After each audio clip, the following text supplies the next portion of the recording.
Hello students. Organic chemistry में unit second heterocyclic compound चल रहा था, जिसमें हमारी क्लास 6 तक कंप्लीट हो गई। 6 क्लास हो चुकी हैं। आज है हमारी क्लास 7th क्लास स्टार्ट कर रहे हैं आज हम। क्लास 6 तक हमने इलेक्ट्रॉन स्नेही प्रतिस्थापन अभिक्रियाएं स्टार्ट कर दी थी। इलेक्ट्रॉन स्नेही प्रतिस्थापन अभिक्रियाएं कौन कौन सी थी?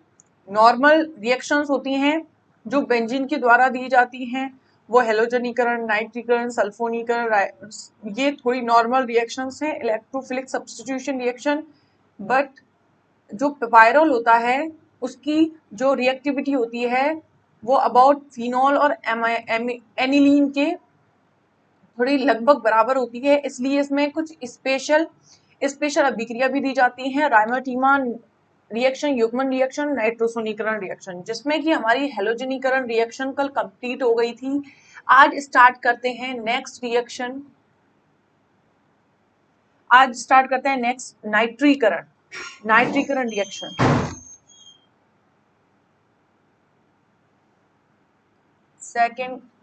सेकेंड इज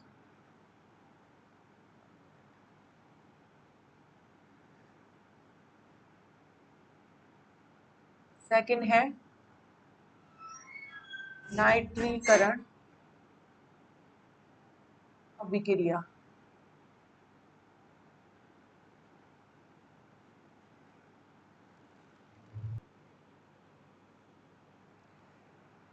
नाइट्रेशन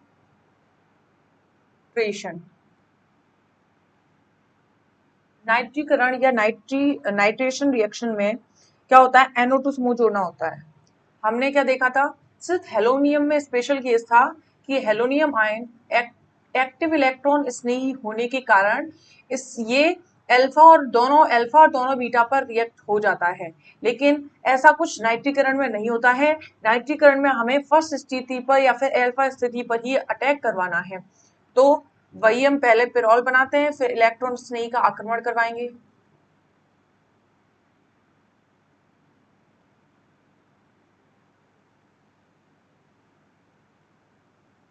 ये बनाया पिरोल, पायरोल, और ये इसके डबल बॉन्ड, और ये इसका एक लोन पेयर। ओके। जब पिरोल को 0 डिग्री सेल्सियस पर एसिटिक एनहाइड्राइड के साथ, पहले नाइट्रिक HNO3 ले लेते हैं, नाइट्रिक अम्ल प्लस एसिटिक एनहाइड्राइड की उपस्थिति में, एसिटिक एनहाइड्राइड मतलब हम चाहे तो AC2O भी लिख सकते हैं, या फिर इसको AC को पूरा लिख लेते हैं। कैसे लिखेंगे एसिटिक को? CH3C, 1 मिनट, CO का होल 2 और ये O। या फिर कैसे हो सकता है, इसको प्रॉपर खोल के दिखाते हैं। C double bond O C double bond O, ये है एसिटिक एनहाइड। इस एसिटिक एनहाइड्राइड की प्रेजेंस में 0 डिग्री सेल्सियस टेम्परेचर पर रिएक्ट करवाते हैं। इन दोनों को, नाइट्रिक अम्ल को रिएक्ट करवाते हैं किसके साथ? पायरोल के साथ। जैसे ही पायरोल के साथ रिएक्ट करवाते हैं तो पायरोल पर इलेक्ट्रॉन स्नेही प्रतिस्थापन अभिक्रिया होती है और अल्फा स्थिति से हाइड्रोजन परमाणु का प्रतिस्थापन होकर अल्फा स्थिति से हाइड्रोजन परमाणु का प्रतिस्थापन करना है और उस जगह हमें सिर्फ NO2 जोड़ देना है। आपके सिलेबस में कोई मैकेनिज्म नहीं है इससे रिगार्डिंग, तो सिर्फ आपको रिएक्शन ही याद करनी है। तो पायरोल से इसका नाम क्या हो जाएगा? To nitro pyrrole. ओके। तो हमने नाइट्रीकरण रिएक्शन कंप्लीट कर ली। इसके बाद नेक्स्ट रिएक्शन देखते हैं, वो थी सल्फोनीकरण। तो नेक्स्ट रिएक्शन थर्ड है सल्फोनीकरण अभिक्रिया या सल्फोनेशन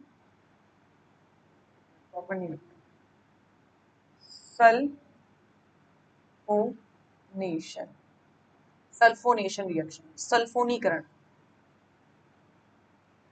सल्फोनीकरण में क्या होगा? आपको सिर्फ याद रखना है कि कौन सा इलेक्ट्रॉन इसने नाइट्रीकरण में नाइट्रो समूह कौन सी स्थिति पर जोड़ना है, फर्स्ट स्थिति पर। इसी तरह से जो सल्फोनीकरण है, सल्फोनीकरण में अंतिम उत्पाद में SO3H समूह जोड़ना है हमें, वो भी फर्स्ट स्थिति पर ही जोड़ना होगा, क्योंकि पहली अल्फा स्थिति ही ज्यादा स्टेबल होती है, उस पर नेगेटिव चार्ज जब अराइज हो जाता है, मध्यवर्ती बनता है, तो उस कंडीशन में वो 3 अनुनादी संरचनाएं बनाकर स्टेबिलिटी गेन करता है, जो कि मैं पहले ही पढ़ा चुकी हूँ। ठीक है, तो हमें SO3H समूह जोड़ना है, याद रखना। अब वही पिरोल लिया,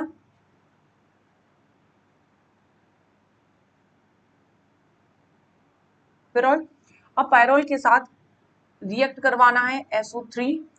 SO3 की जब अभिक्रिया करवाएंगे, किसकी उपस्थिति में, पिरिडीन की उपस्थिति में, in presence of pyridine. Pyridine कैसा होता है, आपको इसी चैप्टर में पढ़ने को मिलेगा, ऐसा होता है पिरिडीन, ऐसा होता है। तो आपको जरूरत नहीं है अभी यहाँ पे इस तरह की स्ट्रक्चर को बनाने की, सिर्फ आपको लिखना है पिरिडीन। पिरिडीन की उपस्थिति में अगर ये रिएक्शन करवाई जाती है और पिरिडीन के अलावा ClCH2 dot CHCl2, what is this, क्या होता है ये, क्या हो गया, और 3 4 एक बॉन्ड है, CH2 CH2 ClCl, what is this, dichloromethane या फिर मेथिल डाइक्लोरो, जो भी है। ठीक है, इसकी प्रेजेंस भी जरूरी है। जब इसकी अभिक्रिया हम करवाते हैं, इस पूरी रिएक्शन को जब कंप्लीट करवाते हैं, प्रोसीड करवाते हैं, तो सिर्फ आपको याद रखना है कि इसकी जो फर्स्ट स्थिति है उस पर SO3H समूह ग्रुप आकर अटैच हो जाएगा, सिर्फ आपको ये याद रखना है। तो क्या बना है, बना है pyrrole, pyrrole two sulphonic acid, sulphonic acid. ठीक है, तो ये हो गई सल्फोनीकरण रिएक्शन। इसके बाद है फ्रिडेल क्राफ्ट रिएक्शन। स्टार्ट करते हैं नेक्स्ट पेज पर। 4 हो गई है, 4 के बाद 5th नंबर की रिएक्शन।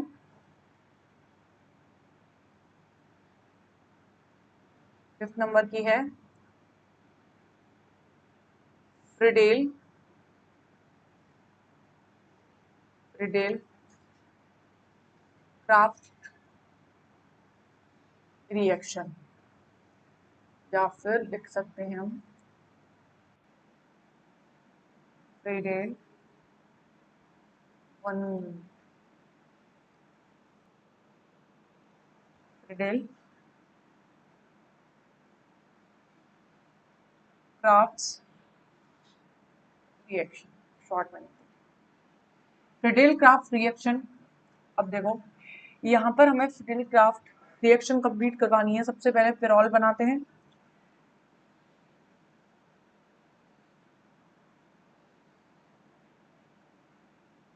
ये हमने बनाया पायरोल। पायरोल की अभिक्रिया जब हम CH3CO का होल 2O इसकी प्रेजेंस में करवाते हैं, क्या था अभी इसका नाम हमने देखा था, एसिटिक एनहाइड्राइड। एसिटिक एनहाइड्राइड की प्रेजेंस में करवाते हैं, किस के साथ करवाते हैं, किसकी उपस्थिति में करवाना है, SnCl4 की प्रेजेंस में रिएक्शन करवानी है।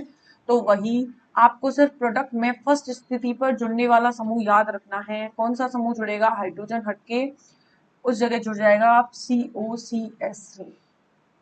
ठीक है, एसिटिल समूह जुड़ गया, तो ये है फ्रिडेल क्राफ्ट एसिलीकरण।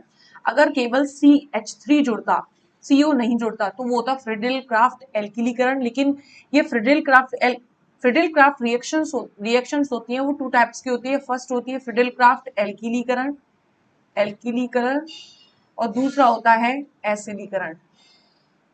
ये जो रिएक्शन हमने कंप्लीट करवाई है वो है एसिलीकरण। ठीक है,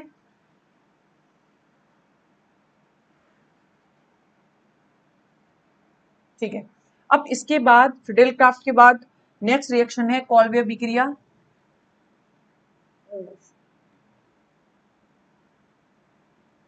6 नंबर की रिएक्शन है कॉल्वे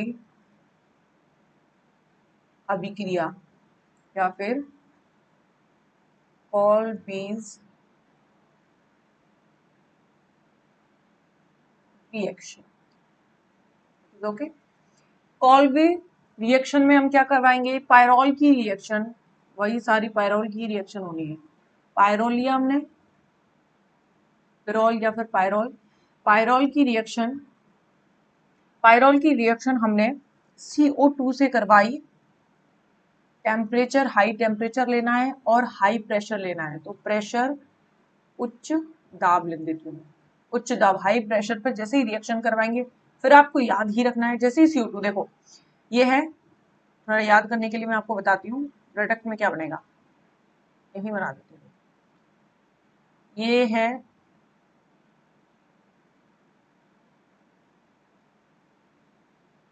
यहाँ पर हाइड्रोजन जुड़ा हुआ है। अब हाइड्रोजन, इस कार्बन से ये हाइड्रोजन जुड़ा हुआ है। अब इसका प्रतिस्थापन होकर हमें CO2 समूह भी जोड़ना है और CO2 के साथ ये हाइड्रोजन फिर से अटैच हो जाएगा। मतलब आपको याद रखना है ये CO2 इसके बीच में जाके जुड़ जाएगा। कैसे, हाइड्रोजन वहीं रहेगा, लेकिन एक्चुअल में ये रिएक्शन इस तरह से याद नहीं होती, होती नहीं है, लेकिन आपको याद करने के लिए ऐसे याद रखना है कि ये CO2 ये इन दोनों के बीच में, हाइड्रोजन के बीच में जाके जुड़ जाएगा और क्या बना लेगा, एक कार्बोक्सिलिक अम्ल समूह बना लेगा। इनका नाम लिख देती हूँ पहले। फर्स्ट वाले फ्रीडेल क्राफ्ट रिएक्शन का नाम था 2 एसिटिल पिरोल, इसका नाम क्या है, 2 एसिटिल एसिटिल पायरोल। ओके, और नेक्स्ट इज ये है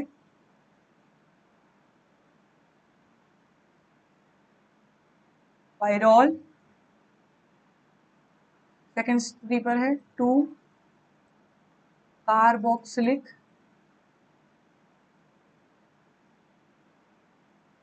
एसिड। ओके, तो ये हो गई कॉल्बी रिएक्शन। इसके बाद नेक्स्ट रिएक्शन है राइमर टीमान रिएक्शन। पहले सीक्वेंस कौन सा चल रहा था, 1 2 3 4 5, अच्छा 4 5 है, ये 4 थी और ये 5 थी। ओके, इसके बाद 6 अभिक्रिया है राइमर टीमान रिएक्शन। 6 है राइमर टीमान रिएक्शन या फिर Reimer Tiemann reaction. Okay, Reimer Tiemann reaction में वही सबसे फर्स्ट हमें क्या लेना है, पायरोल लेना है।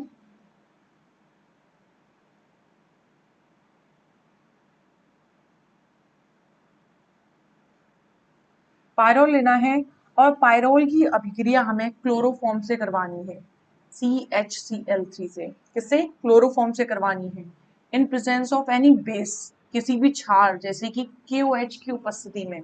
KOH की उपस्थिति में जैसे ही, आपको पता है राइमर टीमान दो तरह का होता है, एक तो होता है कार्बोक्सिलीकरण, एक होता है Reimer Tiemann and second is Reimer Tiemann फॉर्मिलीकरण। मतलब एक राइमर टीमान अभिक्रिया कार्बोक्सिलीकरण में कार्बोक्सिलिक समूह जुड़ता है फर्स्ट स्थिति से, और फॉर्मिलीकरण में फॉर्मिल समूह मतलब एल्डिहाइडिक समूह जुड़ता है। बनाना क्या है, प्रोडक्ट बनाते हैं। आपको सिर्फ याद रखना है इसकी फर्स्ट स्थिति पर, कौन सी फर्स्ट स्थिति पर कौन सा समूह आकर जुड़ जाएगा, CHO, एल्डिहाइडिक। तो ये फॉर्मिलीकरण रिएक्शन है, राइमर टीमर फॉर्मिलीकरण रिएक्शन। ये हो गई, इसका नाम क्या होगा, 2 formal payroll, 2 formal pyrrole. Okay, इसके बाद नेक्स्ट 7 नंबर की रिएक्शन देखते हैं, युग्मन अभिक्रिया। युग्मन अभिक्रिया, coupling reaction, coupling reaction. Coupling reaction में क्या होता है, पिरोल को डाई एजोनियम लवण के साथ रिएक्ट करवाते हैं तो एजोरंजक बनते हैं। क्या करना है, वही पिरोल लो, पायरोल ले लिया हमने। इसकी रिएक्शन, पायरोल की रिएक्शन डाई एजोनियम लवण से करवानी है। ये है ArN2 plus X minus. AR का मतलब है कोई भी एरिल साइकिल, एरिल फिर ये N2 प्लस, और जैसे हम Cl माइनस ले लेते हैं, और ये है डाइएजोनियम लवण। ठीक है, तो हमने सिर्फ इसको Ar की फॉर्म में लिख दिया है, इसको एरिल जो साइकिल है उसको हमने Ar की फॉर्म में लिखा है, Ar फॉर एरिल। ठीक है, तो हमने किससे रिएक्ट करवाया है, डाई एजोनियम सॉल्ट से, डाई एजोनियम लवण से रिएक्ट करवाया है। जैसे ही हम इसकी डाई एजोनियम लवण से रिएक्शन करवाते हैं तो प्रोडक्ट में यहां से X माइनस और यहां से H, सॉरी यहां से H, क्योंकि हमें यहां से प्रतिस्थापित करना है ना, तो प्रोडक्ट क्या बनेगा वो देखते हैं। वही पायरोल बनाया, यहाँ पर हाइड्रोजन की जगह आपको सिर्फ यहां से यहां तक का ग्रुप जोड़ना है, क्योंकि इलेक्ट्रॉन स्नेही का काम कौन करेगा, यही तो X माइनस तो इलेक्ट्रॉन स्नेही नहीं है, ये क्या है, नाभिक स्नेही। इलेक्ट्रॉन स्नेही का कार्य काम करेगा ये, तो यहां से N2Ar जोड़ दो, या फिर इसको चेन, इसकी चेन को पूरी ओपन करके लिख दो, क्या होगा यहाँ पर N डबल बॉन्ड N, क्योंकि नाइट्रोजन 3 बॉन्ड यहाँ पे, और नाइट्रोजन 3 बॉन्ड से ज्यादा बॉन्ड नहीं बनाता, अगर बनाता है तो उस पर पॉजिटिव चार्ज आता है। ठीक है, तो ये कंपाउंड बन गया, इसी को बोलते हैं, ये है एजोरंजक, एजोरंजक, या फिर क्या कहेंगे, एजो डाई, डाइज, ये डाई होती है, डाइज होती है, इनको डाइज बोलते हैं, रंजक मतलब डाइज। अब इसके बाद युग्मन रिएक्शन, कपलिंग रिएक्शन होने के बाद नेक्स्ट रिएक्शन है, जो भी पॉसिबल रिएक्शन है वो सारी मैं आपको लिखा रही हूँ। नेक्स्ट इज गैटरमान या फिर गाटरमान, गाटरमान अभिक्रिया।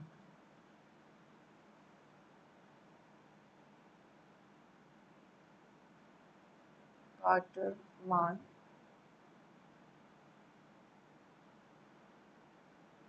रिएक्शन,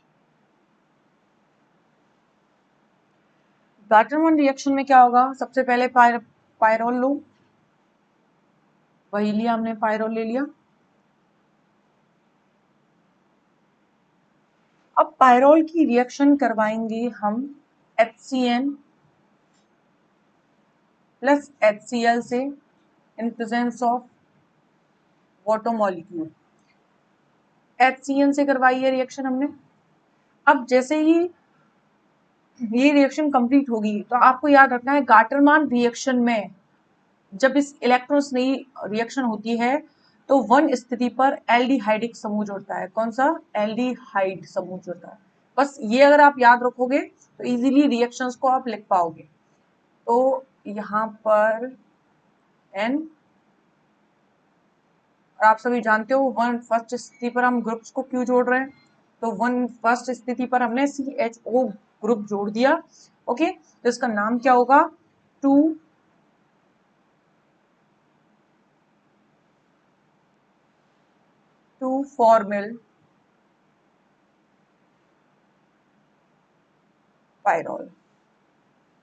ठीक है, ये हो गई गाटरमान अभिक्रिया। इसके बाद है नेक्स्ट हॉबेनहॉश, और ये अंतिम अभिक्रिया है, लास्ट अभिक्रिया है। देखो 9 number, हॉबेनहॉश, हॉबेनहॉश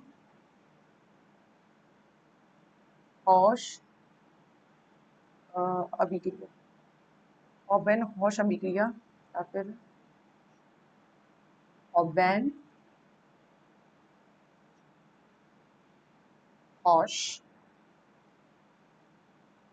reaction in short. Okay, Houben Hoesch reaction में सबसे पहले फर्स्ट क्या लेना है, पायरोल लेना है, बिकॉज हम पायरोल की इलेक्ट्रोफिलिक सब्स्टिट्यूशन रिएक्शंस को कंप्लीट करवा रहे हैं। पायरोल ले लिया, पायरोल की अभिक्रिया अब हमें करवानी है CH3CN से HCl, सेम है, ऊपर गाटरमान और हॉबेनहॉश ये थोड़ी सेम है, इसमें H की जगह केवल CH3 लेना है। तो क्या हो जाएगा, यहाँ HCl in presence of water molecule, तो वाटर मॉलिक्यूल लेंगे तो क्या होगा, इसका एसिटिलीकरण होगा। एसिटिलीकरण क्या होता है? कॉल्बी अभिक्रिया, देखो कॉल्बी अभिक्रिया में भी हमने क्या करवाया था? कॉल्बी अभिक्रिया में तो हमने कार्बोक्सिलिक समूह बनाया था, सॉरी फिडेल क्राफ्ट अभिक्रिया, फिडेल क्राफ्ट अभिक्रिया में हमने एसिटिल ग्रुप बनाया था। तो यही, तो आप इनको दोनों को कंपेयर करके याद रख सकते हो कि इनमें दोनों में, इसमें इसमें भी कंपाउंड सेम बना है और इसमें भी कंपाउंड सेम बनेगा। क्या बनेगा? देखो नाइट्रोजन हाइड्रोजन ये हमने जोड़ दिए, तो हमें जोड़ने ही।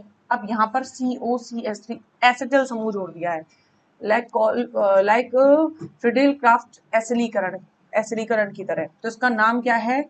2 एसिटिल पायरोल। ओके, यहाँ पर इलेक्ट्रॉन स्नेही प्रतिस्थापन अभिक्रिया, इलेक्ट्रोफिलिक सब्स्टिट्यूशन रिएक्शन कंप्लीट होती हैं, यहाँ कंप्लीट है। इसके बाद आज नया टॉपिक स्टार्ट करते हैं। Let's start. देखो इसके बाद है नेक्स्ट टॉपिक एमिनो समूह की रिएक्शंस। एमिनो समूह की अभिक्रियाएं, रिएक्शंस ऑफ रिएक्शंस शॉर्ट में ऑफ एमिनो एमिनो समूह की अभिक्रिया देखेंगे। अभी एमिनो समूह की अभिक्रिया क्यों कर रहे हैं, इसका मतलब क्या है वो देखते हैं। हमने पायरोल बनाया था और पायरोल में नाइट्रोजन समूह जो लिया था वो नाइट्रोजन समूह कैसी प्रकृति का था? द्वितीयक एमिनो समूह था।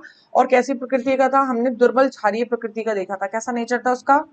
दुर्बल क्षारीय देखा था। इसके बाद हमने उभयधर्मी प्रकृति में एक दुर्बल क्षारीय देखा था, फिर उसके बाद अम्लीय प्रकृति भी देखी थी। अब अम्लीय प्रकृति के बारे में बात नहीं कर रहे हैं, केवल हम दुर्बल क्षारीय प्रकृति के बारे में बात कर रहे हैं। ठीक है, तो रुको मैं फर्स्ट पेरोल बना देती हूँ। देखो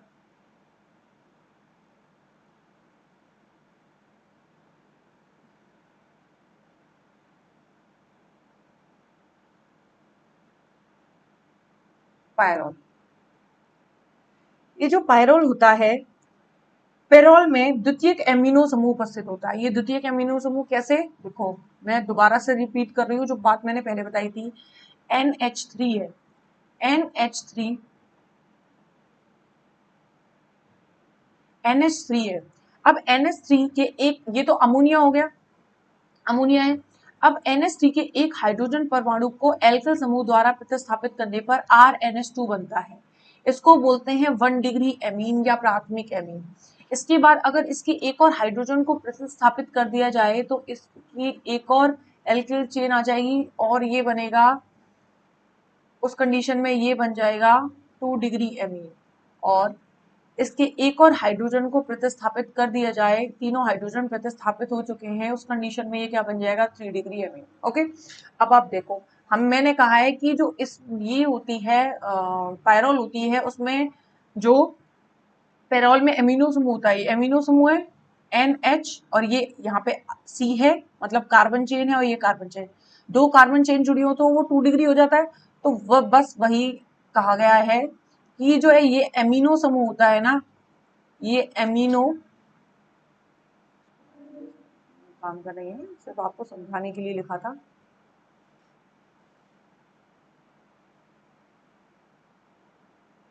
ये एमिनो समूह होता है, एमिनो समूह होता है वो कौन से टाइप का होता है? 2 डिग्री, द्वितीयक एमिनो समूह होता है। और द्वितीयक एमिनो समूह होने के बावजूद भी, मतलब इस पर लोन पेयर होने के बावजूद भी ये कैसा गुण प्रदर्शित करता है? अभी हमने डिस्कस किया था, दुर्बल क्षारीय गुण प्रदर्शित करता है। नाइट्रोजन पे लोन पेयर है फिर भी ये दुर्बल क्षारीय गुण प्रदर्शित करता है। लेकिन अगर इसकी रिएक्शन देखी जाए, कौन सी बाकी नाइट्रोजन के इलेक्ट्रॉन देने, क्षारीय क्षारीय रिएक्शंस देखी जाए, तो ये acetyl chloride,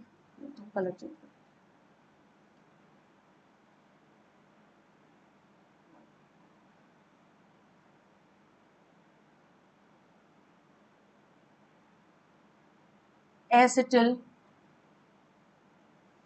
chloride, acetyl chloride व मेथिल आयोडाइड के साथ अभिक्रिया कर सकता है। इन दोनों कंपाउंड्स के साथ ये रिएक्ट कर सकता है। अब इसकी अभिक्रिया होती है और क्रमशः क्या बन सकते हैं, अगर इससे रिएक्शन करवाई तो क्या कंपाउंड बनेगा, एन मेथिलपिरोल। क्या बनेगा, N methylpyrrole, methyl N methyl pyrrole. ठीक है, और इसके द्वारा क्या कंपाउंड बन सकता है, ये तो एन मेथिलपिरोल और इससे तो एन, सॉरी मैंने उल्टा लिख दिया, इससे तो बनेगा एन मेथिलपिरोल,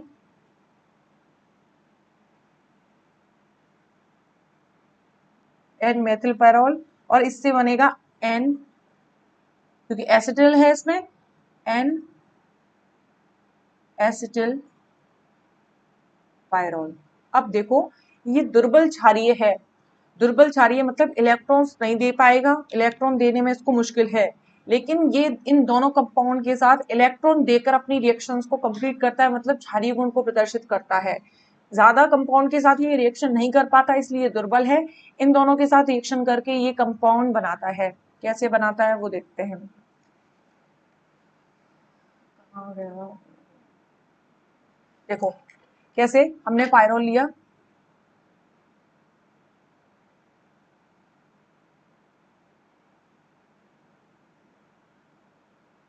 ये पायरोल है। अब पायरोल दो रिएक्शन कर सकता है, वो भी क्षारीय प्रकृति की रिएक्शन, मतलब इलेक्ट्रॉन देकर अपनी रिएक्शन, नाइट्रोजन से इलेक्ट्रॉन लेकर रिएक्शन हो सकती है, जो कि बहुत मुश्किल अभिक्रिया है, पर दोनों कंप्लीट होंगी। देखो अगर हम इसकी अभिक्रिया CH3COCl किससे करवानी है हमें, क्या लिया था, एसिटिल क्लोराइड, और दूसरी मेथिल आयोडाइड, और दूसरी अभिक्रिया किससे करवानी है, CH3I। एसिटिल क्लोराइड और मेथिल आयोडाइड के साथ अभिक्रिया करवाएंगे, ये होगी 80 डिग्री सेल्सियस पर, और ये रिएक्शन होगी 60 डिग्री सेल्सियस पर। जैसे ये रिएक्शन होगी, देखो जैसे ये रिएक्शन होगी -HCl निकलेगा, कौन सा HCl, यहां से H और यहां से Cl निकला, HCl निकल गया। एक मिनट, मुझे तो उस कंडीशन, सॉरी सॉरी सॉरी, एक मिनट, देखो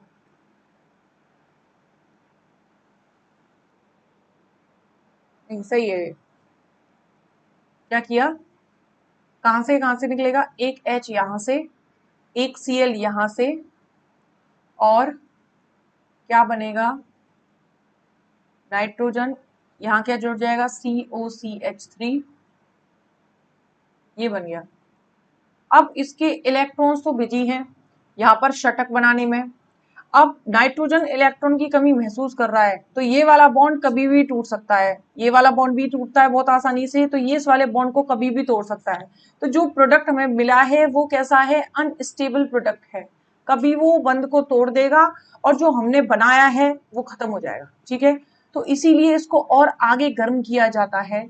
जैसे इसको आगे और गर्म किया जाएगा तो यहां से पुनर्विन्यास होगा, क्या होगा, रीअरेंजमेंट रिएक्शन होगी, पुनर्विन्यास रिएक्शन होगी, और पुनर्विन्यास के द्वारा होगा क्या वो देखते हैं। यहाँ पे जो हाइड्रोजन जुड़ा है वो हाइड्रोजन आ जाएगा इस पोजीशन पे, और ये समूह जाके जुड़ जाएगा इस वाले कार्बन पर। इट मींस प्रोडक्ट ये बनेगा, नाइट्रोजन यहाँ हाइड्रोजन, यहाँ बनेगा COCH3, और तो ये बन गया एसिटिल प्रोडक्ट। लेकिन बीच में जो अनस्टेबल कंडीशन आई है तो उस समय इसने अपना कुछ क्षारीय कोड दर्शाया है, मतलब इलेक्ट्रॉन्स को देकर रखा है CuCS3 को। ठीक है, जबकि इसके पास इलेक्ट्रॉन की कमी है, ये बिजी है इलेक्ट्रॉन षटक बनाने में, फिर भी ये आगे एक न्यू कंपाउंड फॉर्मेशन करता है, हाइड्रोजन को हटाकर हाइड्रोजन को निकाल देता है। देखो कैसे, हाइड्रोजन को निकालता ही इसलिए क्योंकि इलेक्ट्रॉन्स की कमी है, फिर इलेक्ट्रॉन ले लेता है, फिर क्या होता है, अब जैसे ही एसिटिलीकरण करवाया तो ये इलेक्ट्रॉन देकर इसके साथ बॉन्ड बनाएगा COCH3 के साथ, किसके साथ, COCH3 के साथ। तो यहाँ पर इसकी क्षारीय प्रकृति दिखती है, लेकिन वो कैसी है, दुर्बल क्षारीय, अनस्टेबल कंडीशन है, इसलिए उसका क्या होता है, रीअरेंजमेंट। ओके, तो मैं इसको यहाँ से H और यहाँ से Cl ये दर्शा सकते। ओके, अब इसके बाद जब हम CH3I से रिएक्शन करवाते हैं तो सेम ऊपर जैसे प्रोसेस हुई है वैसे यहाँ होगी। देखो क्या होगा, मैं इसे यहाँ से फिर से H और यहाँ से I, क्या निकलेगा, -HI, HI निकल गया। अब क्या जुड़ जाएगा, CH3 समूह कौन सी कंडीशन से, इस नाइट्रोजन के साथ जोड़ दो, नाइट्रोजन, यहां पर क्या जुड़ गया, CH3। देखो क्षारीय प्रकृति कैसे हो रही है, देखो मैंने इधर बनाया है पायरोल को, ठीक है, हम कह रहे हैं कि ये जो इलेक्ट्रॉन्स हैं ये इलेक्ट्रॉन शटक बनाने में बिजी हैं, तो नाइट्रोजन के पास लोन पेयर नहीं है और वो इलेक्ट्रॉन की कमी को महसूस कर रहा है, इसलिए बॉन्ड के इलेक्ट्रॉन्स को अपनी तरफ लेके H+ को निकाल देता है, अपनी इलेक्ट्रॉन की कमी को क्या कर लेता है, पूरी कर लेता है। तो अब इस पर एक लोन पेयर है, जब उसने इलेक्ट्रॉन्स को, हाइड्रोजन को निकाल दिया है। अब देखो, अब ये इलेक्ट्रॉन्स देकर COCH3 और CH3 के साथ बंध बनाएगा, जो बीच वाली कंडीशन में, ये दोनों कंडीशन में बॉन्ड बनाएगा। जैसे ही बॉन्ड बनाया मतलब इलेक्ट्रॉन देकर, इलेक्ट्रॉन दिए हैं इसने, तो इन्होंने तो बॉन्ड्स में इलेक्ट्रॉन नहीं दिए, इलेक्ट्रॉन इसने ही दिए, तो इसलिए इसकी क्षारीय प्रकृति यहाँ पे दिखाई देती है। लेकिन ये अनस्टेबल कंपाउंड है, इसलिए अनस्टेबिलिटी के कारण ये आके दोबारा से पुनर्विन्यासित, रीअरेंजमेंट करेगा, ये भी अनस्टेबल है, ये जो हमने बनाया ये भी अनस्टेबल, आगे जाके फिर से गर्म करेंगे तो क्या होगा, पुनर्विन्यास होगा, और पुनर्विन्यास होकर जैसे पहला हुआ, ये CH3 इधर, यहाँ का हाइड्रोजन इधर आके जुड़ जाएगा। ओके, यहाँ जोड़ दिया हमने CH3, और यहाँ पे जो हाइड्रोजन आना था पहले, वो हाइड्रोजन फिर से आ गया। तो ये रिएक्शन हो गई इसकी एमिनो समूह। अभी हमने सिर्फ ओनली इस समूह की अभिक्रियाओं की बात की है, कौन से समूह की, इस वाले समूह की अभिक्रिया की बात की है, इसीलिए इसकी रिएक्शंस को हमने कहा है एमिनो समूह की अभिक्रियाएं। ओके, अब इसके बाद नेक्स्ट अभिक्रिया है वलय का विस्तार। स्टार्ट करते हैं हम, नेक्स्ट है वलय का विस्तार। अब देखो, पहले मैं आपको सीक्वेंस थोड़ा बता देती हूँ। सीक्वेंस ये है कि जो रासायनिक अभिक्रिया थी, सबसे पहले मैं वहीं ले जाती हूँ आपको, रासायनिक अभिक्रियाओं में मैं वहीं लेके जाती हूँ, रासायनिक अभिक्रिया जहां से स्टार्ट की है हमने, ये केमिकल रिएक्शन स्टार्ट की थी। तो देखो, ये फर्स्ट नंबर की रिएक्शंस थी। ओके, फर्स्ट नंबर की रिएक्शन, उसके बाद सेकंड नंबर की कौन सी थी, सेकंड नंबर उभयधर्मी प्रकृति को बता रहा था, ये भी इसकी केमिकल प्रॉपर्टी में आती है। तो इसके बाद थर्ड थी इसकी,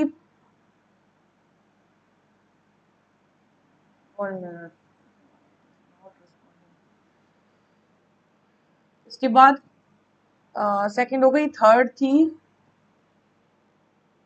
electrophilic substitution reaction. Electrophilic substitution reaction में हमने पढ़ी थी 1 2 3 4 पेडलक्राफ्ट, काफी सारी रिएक्शंस पढ़ी थी। फिर उसके बाद थर्ड के बाद फोर्थ नंबर की जो रिएक्शन थी, फोर्थ नंबर की रिएक्शन है ये एमिनो समूह वाली। इसके बाद हम फिफ्थ नंबर को स्टार्ट कर रहे हैं अब, वो है वलय का विस्तार। तो ये अभी केमिकल रिएक्शंस चल रही हैं पायरोल की। ओके, तो वलय का विस्तार, वलय का विस्तार, या 1 मिनट, इसको मैं ये भी लिख, एक्सपेंशन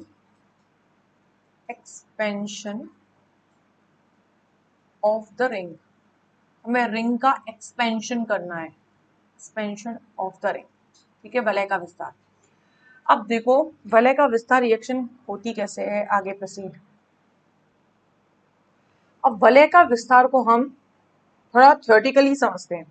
क्या करते हैं वलय के विस्तार में, जब पायरोल की रिएक्शन, पायरोल को हमें रिएक्ट करना है, जब हम पायरोल की रिएक्शन करवाते हैं सोडियम एथॉक्साइड से, सोडियम एथॉक्साइड से रिएक्शन करवाते हैं पायरोल की, तो वलय का विस्तार होता है। तो उस कंडीशन में क्या पॉसिबिलिटी होती है? वलय का विस्तार होता है। कैसे होता है वो हम अभी रिएक्शन देखेंगे तब समझ में आ जाएगा। तो वलय का विस्तार होता है और बनता क्या है? इस वलय के विस्तार से बनता है बीटा क्लोरो पिरिडीन। अब आप ये देखो, पिरिडीन में होती है 6 सदस्यीय वलय और पायरोल में होती है ओनली 5 मेंबर्ड रिंग। तो इसका मतलब है ये वलय बढ़ रही है, इस वलय का विस्तार होता है, इसी को बोला है वलय का विस्तार। ठीक है, अब इस रिएक्शन को देखते हैं, इस रिएक्शन में होता क्या है। देखो, ये रिएक्शन किसकी उपस्थिति में होगी? ये रिएक्शन सोडियम एथॉक्साइड की उपस्थिति में करनी है हमें, तो हमने लिया C2H5ONa, ये है सोडियम एथॉक्साइड। सोडियम एथॉक्साइड को हम तोड़ेंगे तो सोडियम एथॉक्साइड टूटेगा C2H5O- C2H5O- प्लस Na+, इन दोनों में टूट जाएगा। अब देखो इसके आगे क्या होगा, ये O- अभी हमें जो रिएक्शन है इसमें क्लोरोफॉर्म भी यूज करना है। तो देखो CHCl3, रिएक्शन को स्टेप बाय स्टेप देखते जाओ, एंड में समझ में आ जाएगी, नहीं भी आती है तो आप दोबारा पूछ लेना। देखो CHCl3 है, इसको मैं प्रॉपर ओपन करके लिख रही हूँ। उसकी चेन कैसे लिखेंगे? C क्लोरोफॉर्म लिया है ये हमने, Cl Cl Cl CHCl3 ले लिया। अब इसकी रिएक्शन करवाएंगे सोडियम एथॉक्साइड से, जो आयन बनाए यहाँ पे इसको लेंगे, तो लो क्या आएगा? C2H5O-। ओके, जैसे ही C2H5O- आएगा, अब क्या होगा? बॉन्ड देखो क्या होगा, ये वाला बॉन्ड टूटेगा, बॉन्ड के इलेक्ट्रॉन, दोनों इलेक्ट्रॉन मतलब माइनस चार्ज इस पे जाएगा, इस पे प्लस जाएगा, इस पे दोनों इलेक्ट्रॉन माइनस आ गया, माइनस में 2 इलेक्ट्रॉन से बन के दोनों इलेक्ट्रॉन्स कार्बन पे गए और ये H+ जाके इस ऑक्सीजन से जुड़ जाएगा और क्या निकल जाएगा? एथेनॉल। तो निकालते हैं हम, लिख देते हैं यहाँ पर Cl Cl Cl, इन तीनों से क्या जुड़ा हुआ है? कार्बन, और कार्बन पे माइनस मतलब क्या है? 2 इलेक्ट्रॉन प्रेजेंट है, ठीक है ना, बन के दोनों इलेक्ट्रॉन, प्लस C2H5OH, ये निकल गया है। ठीक है, अब इस समय जो ये बना है इसका नाम क्या है? डाइक्लोरोकार्बीन। जब इस तरह कार्बन पर 2 मुक्त इलेक्ट्रॉन होते हैं और उसके 3 बंध बने होते हैं ना, तो उसको कार्बीन कहा जाता है। फर्स्ट ईयर में पढ़ चुके हो ऑलरेडी। तो उसका नाम क्या है? Die chloro carbene. ठीक है, ये हमने बना ली डाइक्लोरोकार्बीन। अब आगे क्या होगा? ये डाइक्लोरोकार्बीन में अल्फा विलोपन होगा। कैसे होगा वो देखते हैं। चलो अब लिखते हैं हम दोबारा से डाइक्लोरोकार्बीन को, Cl Cl और अरेंज करके लिखते हैं, ये बन गया। अब इस पे क्या है? माइनस चार्ज है, ठीक है, इसमें से एक Cl- को निकालना है। ये बॉन्ड तोड़ा हमने, इस बॉन्ड को ब्रेक करो, बॉन्ड के इलेक्ट्रॉन इस पर चले गए, दोनों इलेक्ट्रॉन्स को इसने खींच लिया, तो इस पर दोनों इलेक्ट्रॉन्स आ गए हैं, तो ये किस रूप में निकल जाएगा? माइनस के रूप में, मतलब अल्फा विलोपन। हमने एक यहाँ से बंद तोड़ा और इसके बंद के दोनों इलेक्ट्रॉन्स को Cl को देके इसके साथ ही निकाल दिया, इसका विलोपन कर दिया। तो इस रिएक्शन में हुआ क्या है? अल्फा विलोपन। ठीक है, ये निकल चुका है। तो क्या आएगा? Cl C, यहाँ क्या बचा? मैं Cl2 लिख देती हूँ शॉर्ट में, Cl2C। अभी इसके पास 2 इलेक्ट्रॉन तो बचे हैं, ठीक है, प्लस Cl- हमने निकाल दिया, ये कर दिया हमने विलोपन। ठीक है, जैसे ही विलोपन होगा, अब आगे रिएक्शन को आगे प्रोसीड करते हैं। देखो अब हम पेरोल तो ले लें, पायरोल लो, ये लिया हमने पायरोल। अब पायरोल की अभिक्रिया दोबारा से सोडियम एथॉक्साइड से करवाएंगे, करवाओ, प्लस लिख दिया हमने, जो लिया था C2H5ONA, जिसमें Na पर प्लस, O पर क्या आएगा, माइनस ही आएगा। जैसे ही रिएक्शन आगे प्रोसीड करेगी तो क्या होगा, इसको तो एथेनॉल के रूप में निकलना है, तो -C2H5OH निकलेगा। कैसे कैसे निकलेगा वो देख लेते हैं। देखो यहाँ से H और यहाँ से C2H5O, क्या निकल गया, C2H5OH, Na बचा, Na जाके इस नाइट्रोजन से जुड़ गया, तो नाइट्रोजन यहाँ आ गया Na, यहाँ क्या आगे जुड़ गया, मैं इसको माइनस, इसका बॉन्ड को माइनस के रूप में लिख देती हूँ और Na को प्लस के रूप में लिख देती हूँ, क्योंकि बॉन्ड के इलेक्ट्रॉन इस पर गए थे, इस पर माइनस, इस पर प्लस आया, ठीक है, माइनस प्लस के रूप में लिख दिया। अब जो हमने ये क्या बनाई थी, डाइक्लोरो, सॉरी ये तो ट्राइक्लोरोकार्बीन है, ये है ट्राइक्लोरोकार्बीन और ये है डाइक्लोरोकार्बीन, डाइक्लोरोकार्बीन ये बनाएंगे। अब इस डाइक्लोरोकार्बीन को यूज करेंगे, इसकी अभिक्रिया करवाई, CCl2 लिया और ये डाइक्लोरोकार्बीन की रिएक्शन करवाई। जैसे ही डाइक्लोरोकार्बीन की रिएक्शन होगी, ये वाला पाई बॉन्ड टूटेगा, देखो कैसे तोड़ेंगे हम, ये वाला या इस साइड का कोई सा भी तोड़ो, समास बंध विखंडन होगा होमोलैक्टिक, ये एक इलेक्ट्रॉन इस बॉन्ड का इधर और एक इलेक्ट्रॉन इधर, तो क्या आ जाएगा, एक इलेक्ट्रॉन इधर, एक इलेक्ट्रॉन इधर आ गया, इसके साथ ये बॉन्ड बना के जुड़ जाएगा, मैं इसे कलर चेंज करती हूँ, इसके साथ ये बॉन्ड बना के जुड़ जाएगा और इसके साथ ये, तो बनेगा क्या आगे, देखो नाइट्रोजन, ठीक है, ये बॉन्ड तोड़ दिया, अब दो बॉन्ड बन चुके हैं और इससे क्या जुड़ गया, CCl2, इसके दोनों इलेक्ट्रॉनों ने यहाँ पर जो एक एक इलेक्ट्रॉन आया था उसके साथ बंध बना लिया, इस पर क्या है, माइनस चार्ज है और इस पर क्या है, प्लस चार्ज है। यहाँ तक हम पहुंच गए, ठीक है। अब देखो क्या होगा, इसको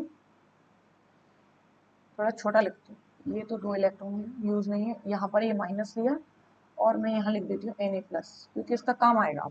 अब देखो क्या होगा, अब ये वलय का विस्तार करना है हमें, एक्सपेंशन ऑफ रिंग करने के लिए क्या करना पड़ेगा, आगे बंध को तोड़ना पड़ेगा। कोई भी रिएक्शन है हो रही है तो नए बॉन्ड बनेंगे, पुराने बॉन्ड टूटेंगे, तो क्या होगा, देखो